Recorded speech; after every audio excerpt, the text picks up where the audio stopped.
Paul Craig Roberts is a best-selling author, former editor at the Wall Street Journal. He has a new great website they've launched, paulcraigroberts.org. He was the head of policy at Treasury, #2 position under Ronald Reagan, and is the father of Reaganomics, and he's recognized as one of the top 10 economists out there. We won't go over all of his laurels and international awards and national awards he's gotten, but he joins us briefly for the rest of the hour to break down all the incredible things that are happening. The Iran buildup, the NDAA, the police state, the Obama power grabs with recess appointments. What's number one on your radar screen right now, Dr. Roberts? Well, Alex, you know, it's the murder, the public murder of the United States Constitution in full public view by both parties in Congress, both houses, and by the president. And this is an amazing thing. When they publicly repeal the Constitution and the Bill of Rights in a piece of legislation that has no justification whatsoever. You know, you could understand something like that, Alex, if every day a half a dozen shopping malls were blowing up, if people standing in the airports waiting to clear airport security, if bombs were going off in the lines, if terrorists were running in and spraying the crowd with automatic weapons, you know, if the neocons were being assassinated in their homes, if all of this was happening, one could understand these kinds of really desperate measures. But when nothing whatsoever is happening, despite the fact the United States has been bombing and murdering Muslims in 6 or more countries for the last 10 years, there hasn't been a single domestic act of terrorism in the United States since 9/11, and you and I know what we think about that event. So the whole thing, you see, has no justification, and people just sit there, and they've accepted the public murder of the United States Constitution. And what does this mean? You know, the Constitution is the result of about 800 years of struggle. We inherited it from the British. You know, the Bill of Rights, this was something they achieved over a long period of time of struggle. We inherited it. We enshrined it in the Constitution so that there would be limits on the government, and so the government would be accountable to law and could not just arbitrarily do things to people. Well, we've just allowed them to destroy this.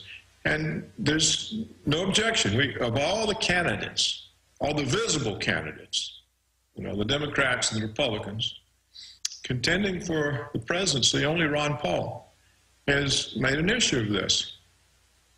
What does this mean about us as a country? So if we're going to let them murder the Constitution, then sure, we're going to let the Department of Homeland Security feel us up when we go through airports, porno scanners, post armed guards at Social Security offices, stop cars and trucks on the nation's highways and search them without warrants. This is a police state. I don't even think Hitler had a police state this thoroughgoing, or one whose foundation has been so well prepared over the last 10 years.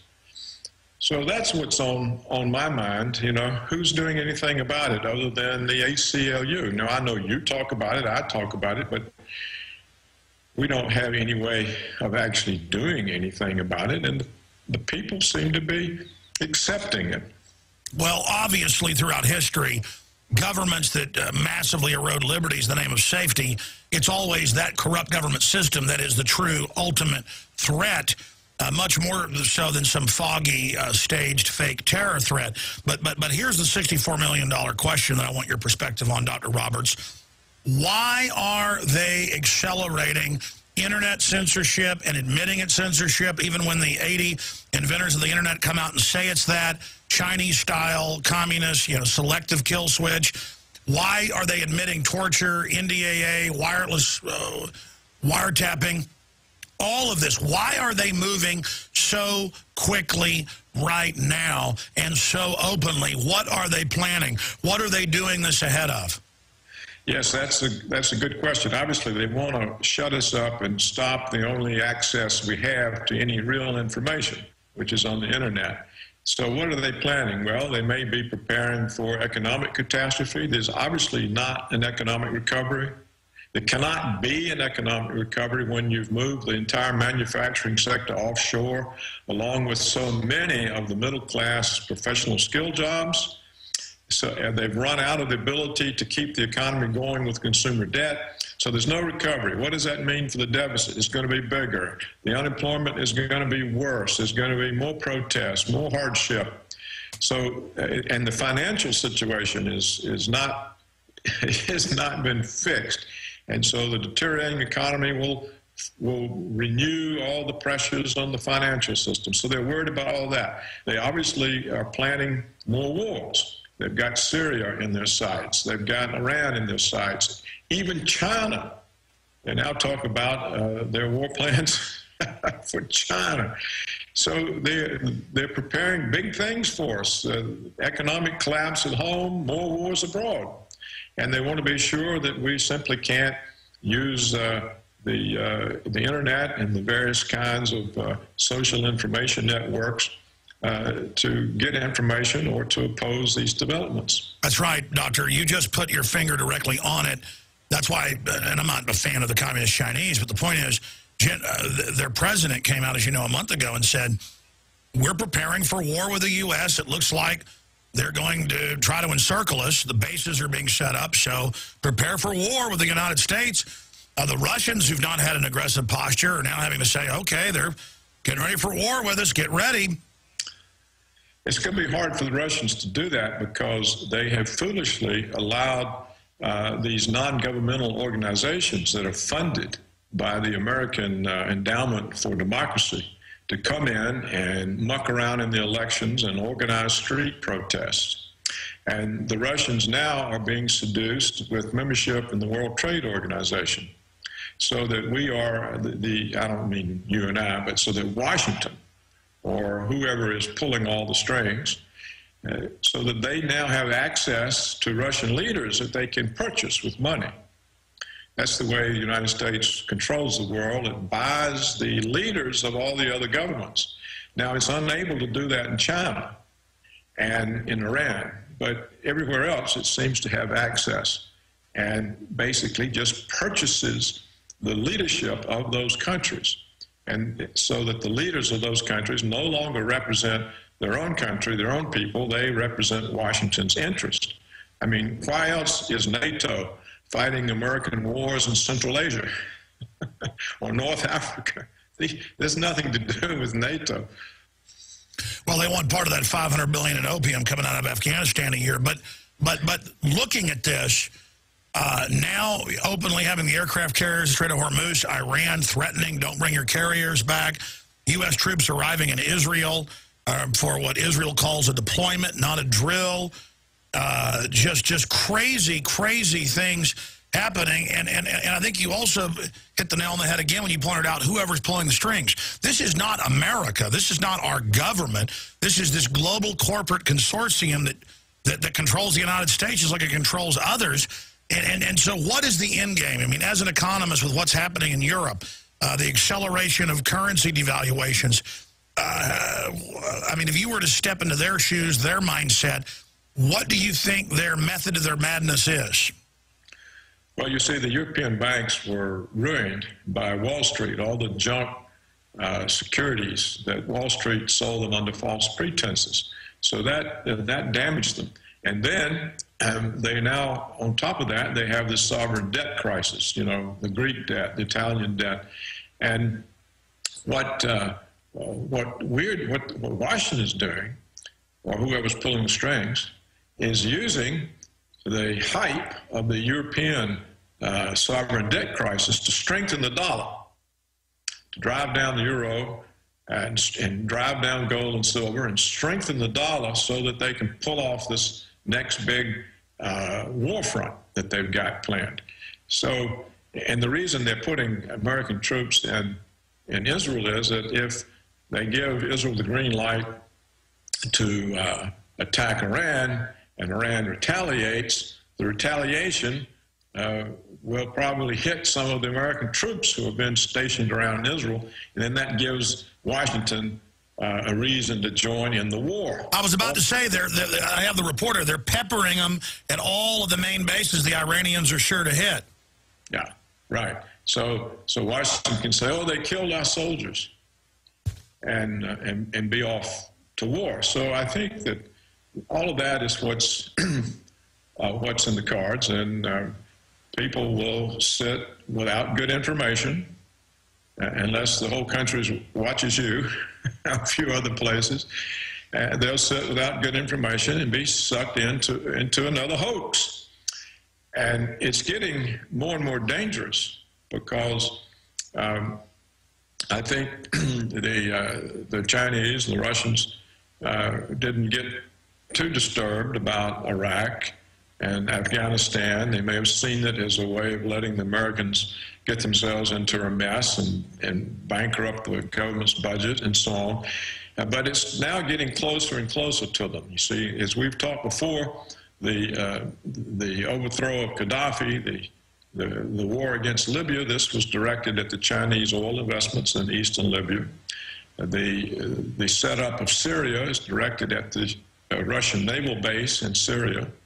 And if they hit Iran, as it certainly seems they intend to do with all of their rhetoric, this also threatens the Chinese investments in Iran, and it is too close to Russia's borders. So they're now really risking some kind of a nuclear encounter here with two powers, either one of which can blow away the whole world. So, and by the way, with the Georgia conflict, as you know, sir, on 888, the chairman of the Joint Chiefs of Staff that was on European TV, but not here, top story in Europe, rolled up mobile missiles and said on TV, well, okay, we're going to have to attack you with medium-range missiles because NATO aircraft were landing to back it up. And I mean, what other response do you do? And it turned out, Cy Hirsch discovered Dick Cheney was probing Russia. I mean, these are just crazy people that get off on this stuff. They already run the whole stinking world. Why do they have to just keep grabbing and grabbing and grabbing? You know, they've been mad ever since the Joint Chiefs couldn't get John F. Kennedy in the early 60s to do a preemptive nuclear attack on the Soviet Union. The Joint Chiefs and the CIA had worked out that the Russians would not have the wherewithal to respond, but that they were quickly gaining, and that we needed to strike right away to negate Soviet power. And Kennedy nixed it. And they've been angry ever since. And they got more and more angry about the Vietnam War, about losing the Vietnam War. Tell you what, Doctor, one more segment. Let's finish up there and look at the economy, the outlook there. Dr. Paul Craig Roberts, and he's launched a new website, and it's a really nice one. We'll give you that address right now. And when we come back, excited to see his work proliferating out there, paulcraigroberts.org. Our sites are Infowars.com. Don't forget the network site, GCNlive.com. We'll be right back. Final segment with Dr. Paul Craig Roberts. We'll take some more of your calls, and we have another guest coming up, a reporter, to break down evidence of manipulation and tampering. By the way, we have Karl Rove, a clip coming up where he just talks about the fact they had a gentleman's agreement with all the key caucuses there and decided that Santorum came in second. Wait till I play that clip. I played it on the nightly news last night, but I'll get to that coming up in the next hour. Dr. Roberts, we were going to break there, and you were bringing up the fact that the Joint Chiefs of Staff, Curtis LeMay, of course, L.L. Lemnitzer on record, they wanted Northwoods.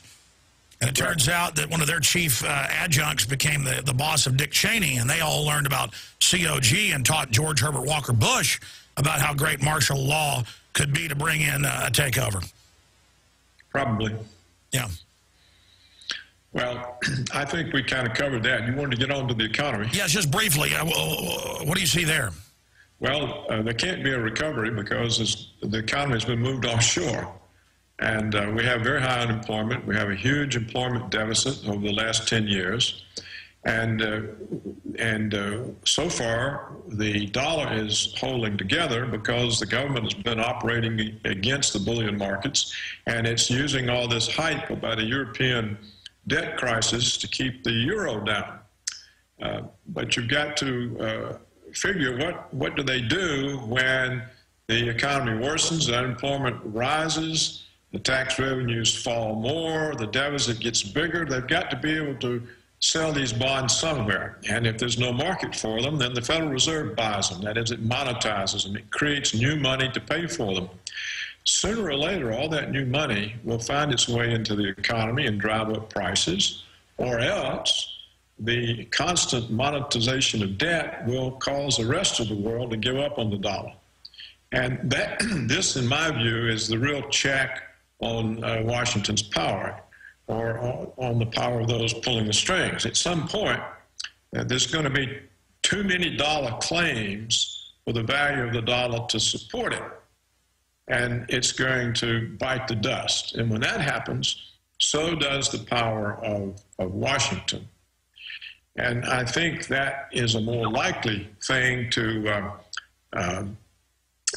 curtail the developments that we don't like than any sort of internal political reform. But they still have their nuclear weapons, and Israel has them, and in the final equation, that's what is being counted on here, is just holding everybody hostage. I'm actually in the process of writing about the economic outlook for this new year. I interrupted it to come onto your program, but this article will soon be posted on my site, paulcraigroberts.org. And if it's not up, it'll probably be up tomorrow, assuming I'm able to finish writing it. And I'm going to go through all the aspects that have essentially destroyed the economic capability of the economy and ruined the prospect for at least 90% of the American population. And when your own government and your own corporations and your own pundits and your own economists do this to you, you really don't have a whole lot of reason to be loyal to them. Yes, and they're building a giant armed camp against us. They treat us like they're enemies. I mean, this is, or not even like they're enemies, like we're cattle and they're wolves. I guess we're just their prey. You can see this very well in the attitudes of local police toward local citizens. It is really out of control, and of course those local police are helping go along with the destruction of their own system.